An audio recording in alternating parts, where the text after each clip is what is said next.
이 교육청 바우처의 가장 큰 특징 중에 하나는요, 하나의 실물카드 안에서 두 가지의 바우처 지원 사업이 진행된다는 것인데요. 하나는 무엇이냐면 아이들의 방과 후 자유수강권과 관련된 지원이 이루어지고요. 또 하나는 특수교육지원센터에서 진행하는 치료 지원 서비스, 이것이 함께 지원이 된다는 것입니다.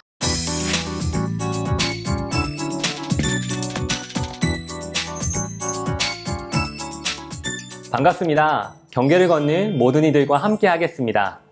경계를 걷다 특수교사 보람쌤입니다. 지난 시간에는 보건복지부에서 지원하는 치료지원 바우처 두 가지에 대한 설명을 해드렸는데요.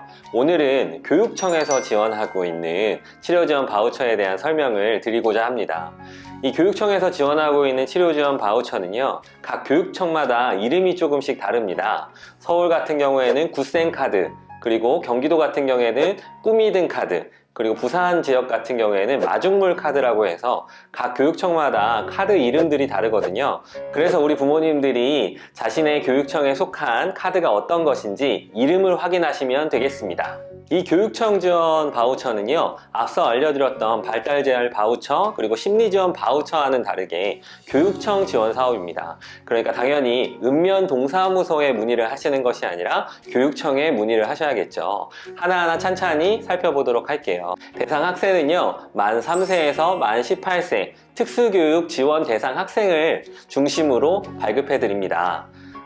조금 더 신청 과정들이 간편한데요. 왜냐하면 각 학교 내에 특수교사 선생님들께서 담당하셔서 이 신청 절차들을 안내해 드리고 또한 서류들을 받아주시거든요. 그렇기 때문에 우리 특수교사 선생님들께서 앞서 전해주시는 가정통신문을 잘 활용해 보시면서 그 시기에 맞게 신청하시면 되겠습니다. 제출 서류는요, 특수교사 담당 선생님께서 전해주시는 신청서 작성하시면 되고요. 그리고 치료 계획을 작성해서 보내주셔야 되는데요. 이것 또한 편리한 게 우리 아이가 치료받고 있는 발달센터가 있잖아요. 그 안에서 치료 내용과 치료 스케줄, 그리고 치료하시는 선생님들에 이르기까지 내용을 작성해서 주십니다. 그럼 우리 부모님들은 그 내용을 발급받아서 신청서와 함께 제출하시면 편하게 신청이 가능하십니다. 이 교육청 바우처의 가장 큰 특징 중에 하나는요, 하나의 실물카드 안에서 두 가지의 바우처 지원 사업이 진행된다는 것인데요. 하나는 무엇이냐면 아이들의 방과 후 자유수강권과 관련된 지원이 이루어지고요. 또 하나는 특수교육지원센터에서 진행하는 치료 지원 서비스, 이것이 함께 지원이 된다는 것입니다. 각각의 내용을 조금 살펴보면요, 먼저 방과 후 자유수강권 지원 사업입니다. 이것은 유초, 중고, 특수교육 대상 학생이라면 학교에 재학 중인 그 모든 기간 동안 모두가 혜택을 받아보실 수 있고요. 한 달에 9만 원 정도 되는 지원금을 가지고 학교에서 방과 후 수업을 하든지 아니면 치료센터에서 치료 지원을 받든지 선택하시면 되겠습니다. 만일 9만 원 이상의 초과분이 발생이 된다면 이 부분들은 우리 부모님들이 자부담으로 내셔야 합니다.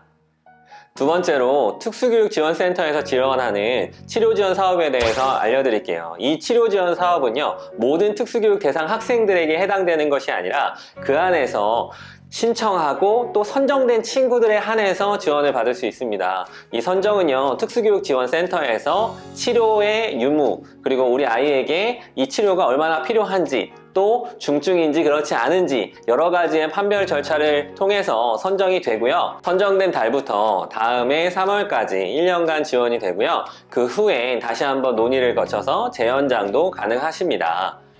우리 아이들이 치료지원 사업에서 사용할 수 있는 치료 영역들이 있는데요. 언어, 미술, 그리고 놀이, 감통, 운동까지 이러한 영역들에서 치료 지원 서비스를 받으실 수 있습니다. 그리고 매월마다 12만 원 정도의 금액들을 지원받는데요. 마찬가지로 이것의 초과분에 대해서는 우리 부모님들이 직접 자부담을 하셔야 된다는 점도 기억하십시오. 그렇다면 방과 후 자유수강권, 치료지원 서비스와 같이 교육청에서 지원하는 바우처를 사용할 때 무엇을 기억하면 좋을까요? 몇 가지 팁을 알려드리도록 하겠습니다. 먼저 이 교육청 바우처 사업은요, 발달재활 서비스나 심리지원 서비스와 중복 지원이 가능하다는 점 기억하시면 좋겠네요.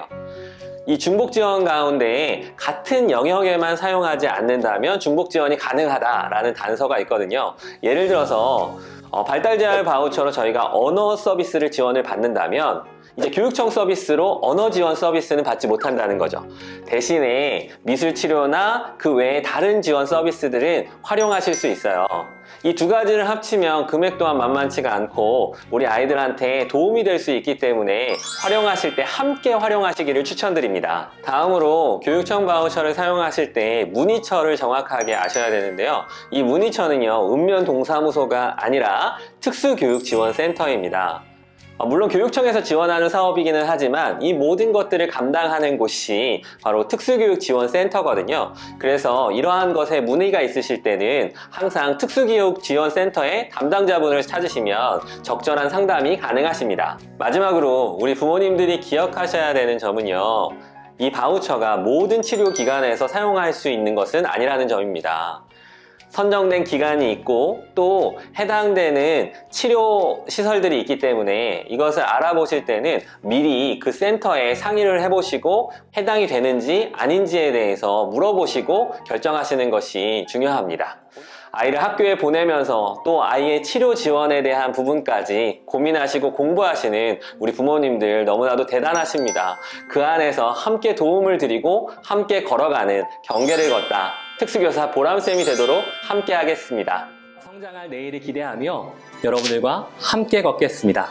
저는 특수교사 보람쌤입니다. 좋아요와 구독은 편견 없는 사회를 앞당깁니다.